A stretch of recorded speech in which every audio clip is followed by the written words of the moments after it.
And then, are you baiting with shad primarily? That's probably, yeah, probably I'd say 80%. Yeah. About 80% of my bait is shad, and you know, the freshest the better. We actually, Skip and I we'll spend hours in the morning trying to get fresh bait um, before we even go fishing. If we can't get it, we'll try to get it the day before, not to waste time on the river. But if we don't have it, we will fish and throw cast nets up in creeks. Any little lagoon or boat marina. Yeah, marinas. So we'll put a lot of effort into having fresh bait. And when the water is high like that, usually it seems a little easier because those shad will run up in those places to get out of that current, So they sort of gather up. Yeah, it seems like it pushes them up in there. So I got a question back to the planer boards. So with the Scioto, it's always fast. Even when it's slower than normal, it's still fast. Right. Compared to most rivers. So how would you go, say there was like a down piece of structure that typically holds fish. How would you go about getting that planer board right up on that structure and the bait right down from it? If you know how deep it is right in front of that structure, if it has to be that deep from you to that structure. So, because if it's shallower between you and the structure, it'll hang up. If you just basically set your line down, either line counter or count out the yardage, and then clip that planer board on, and you just feed line back. Just float it right to it. Yeah, you'll float it right all the way back to it. Now they have bobbers. Yeah. They have bobbers that clip on the exact same way, but they're not directional. They won't go left or right. They'll go straight back. And one of the things I do with those is exactly that. I'll float it clear back to structure. I'll just keep feeding it line. When it gets right in front of that log jam that I want to fish, I'll flip my wrist and I'll pop that release and I'll drop my bait. It's like having a drone. I can just hover it right over the structure I want to fish and then drop my bait right on top of them. Huh. So, but the float stays on the line, right? The float will stay on the line, yeah. But it drops the bait. Right. I need this. Yep. I've got them. You got it? I've got some too.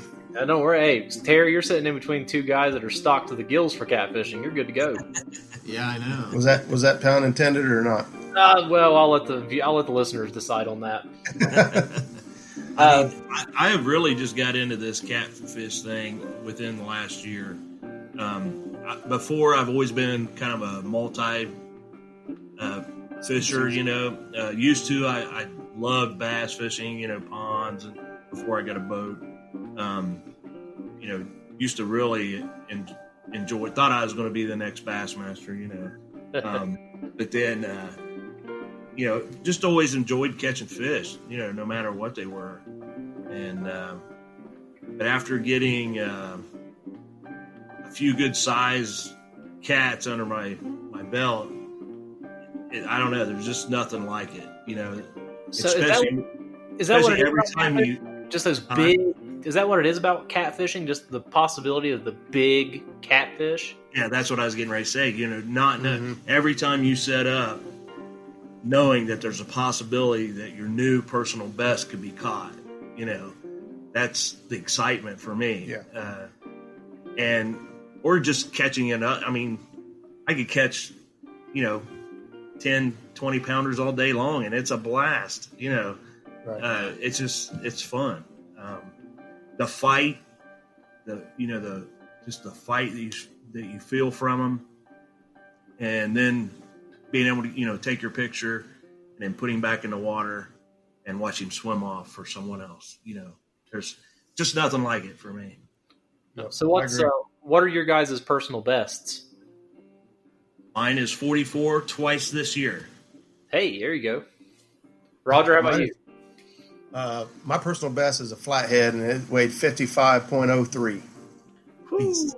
That's a tank of a flathead for around here anyway.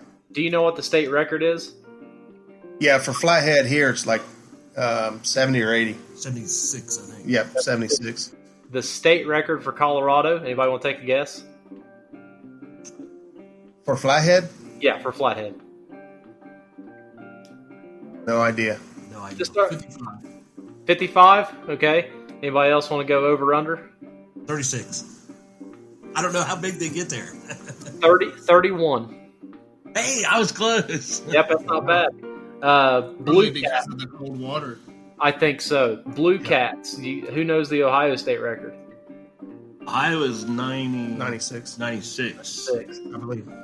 A blue 96 or cat. The record blue cat was just caught in 2016 for Colorado.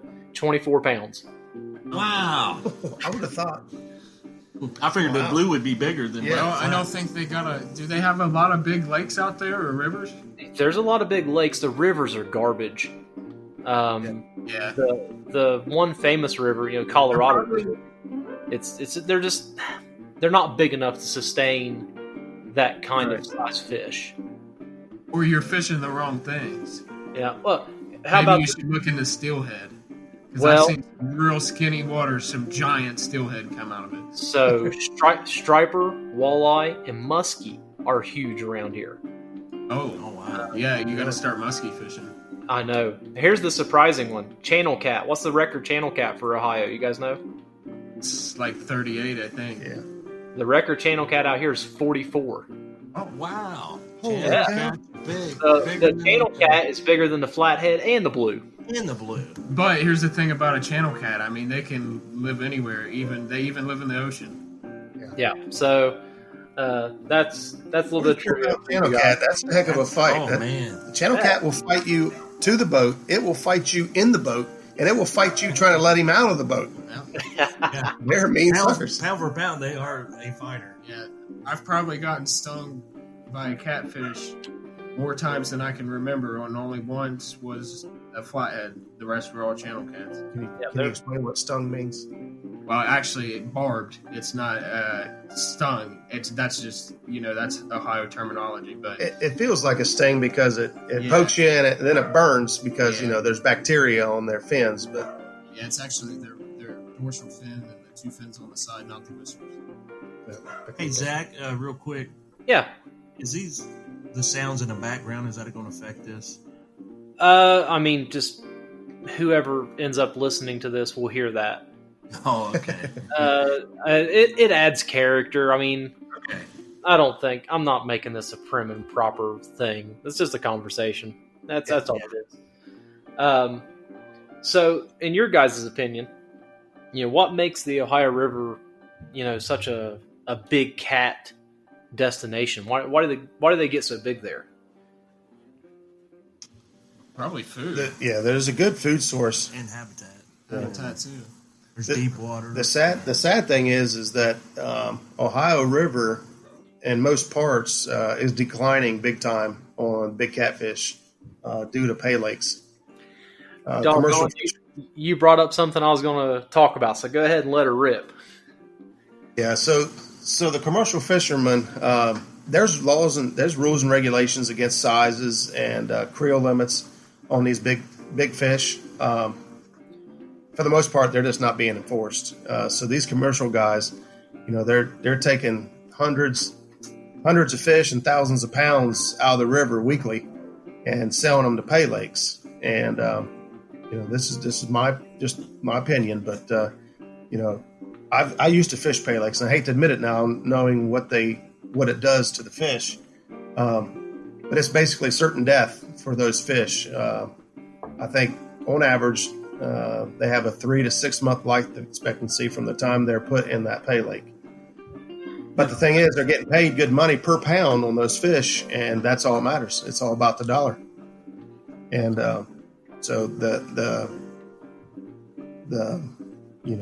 conservation and the future of the species really isn't important for later down the road, and they're just worried about the money they can get today.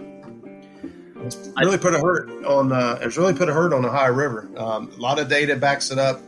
If they go back and look at tournaments over years past, how much smaller, the jackpot, total prize to win the tournament, it just gets smaller and smaller every year. Now, granted, you'll stumble upon a good one every now and then, and that'll help boost it up. But on average, it's declining pretty rapidly. And we're all three guilty of fishing pay lakes at one time. Yep. Mine my personal was really uneducated about what happens to those fish, or I probably never would have. I never was a big gambler anyway. I just went to maybe try to catch a big fish, but after knowing what those fish go through and that almost all those big fish die, I have no part in it anymore. No. I think for the most part, that is the common denominator in most people is they just don't realize or understand that, hey, everybody just thinks, there's plenty of catfish. How bad can it be? And so they don't mind. They go to the Pay Lakes and they see dumpsters full of dead fish and flies, and they've seen monster fish dead floating upside down in the lake. Because I was that guy, and I just thought, wow, there's plenty of catfish. And then I realized, hey, there's actually not plenty of catfish. If we keep doing this, we're going to run out of big fish. Yeah, Trophy size fish. Yes. And see, for me, I never experienced seeing any of that. I would pay lake occasionally. I got into it pretty good a few years back before I got a boat. But once I found out what was happening, I don't know. I just kind of turned my stomach. Just the fact that my hands were part of that blood, because for me, fishing is so much more than a rush. It's a connection to the outdoors, and it's a connection with God and His creation. And I felt that I felt guilty instantly. I watched a video where you just see like the sores all over these fish from certain Pay Lakes from where they put copper sulfate in the water, and it drives them crazy. Basically, it gets up in their gills and causes them to burn, and it makes them feed, which is, I guess, great for what they're doing, and it attracts people. But I had no idea that they did that. Yeah, it's pretty horrible. It's pretty gross. Have my dad send you a video. He's got the video. There's some videos out there. There's pretty big groups out there that are hardcore against Pay Lakes now. They've got a group, Truth About Pay Lakes and whatever. They put out some videos, and it is pretty bad. Pay Lakes, they call it juicing. They call it we just juice the lake, which means you just said it. Copper sulfate. Yeah, copper sulfate. They dump that chemical in there, and that makes them fish go in a feeding. It's really hurting the fish, but it puts them in a feeding frenzy. And people catch fish because they're feeding, and then they come back because, hey, I caught fish at that Pay Lake. Now you're never going to catch that fish again because he's dead. See, for me, the whole Pay Lake thing for me, it kind of serves two purposes. One, it can be an introduction to the sport. For me, I didn't have the capability to get out on the Ohio River and have a chance to catch a big flathead or a big blue. I could do that at a Pay Lake. So I understand that part of it. The other part of it is it's kind of lazy, if you ask me. Yeah, it is. You just show up, fling a line out there, and you sit down all night. That's it. Yeah, it's kind of like fast food for catfishing. Exactly. That's the best way to put it right there. And I could see, to me, I went once or twice. It just wasn't for me. One, I don't like to stay up past 10 o'clock anyway. And then on top of that, I don't know. Just sitting there to catch one fish, maybe. Just didn't do it for me. Yeah. But where I can see a need for like handicap and kids, to be able to have a place to go and catch fish. But to rob our rivers of the trophies, I just don't see the need in that, especially for money. It seems like there are a lot more ethical ways to do that. Yes. If you could grow the fish yourself. Right. And they could. They could grow a nice population of channels and There are some Pay Lakes that are stocked with farm-raised catfish. Yeah. So not all Pay Lakes are exactly the same. There are some out there that farm-raise the catfish and put them in there, and people go in there to just have a good time and take home some. Most of them have a under 10-pound limit. So if you catch fish under 10 pounds, you can keep it. Yeah, I don't have a problem with that. Right. And it's like he said,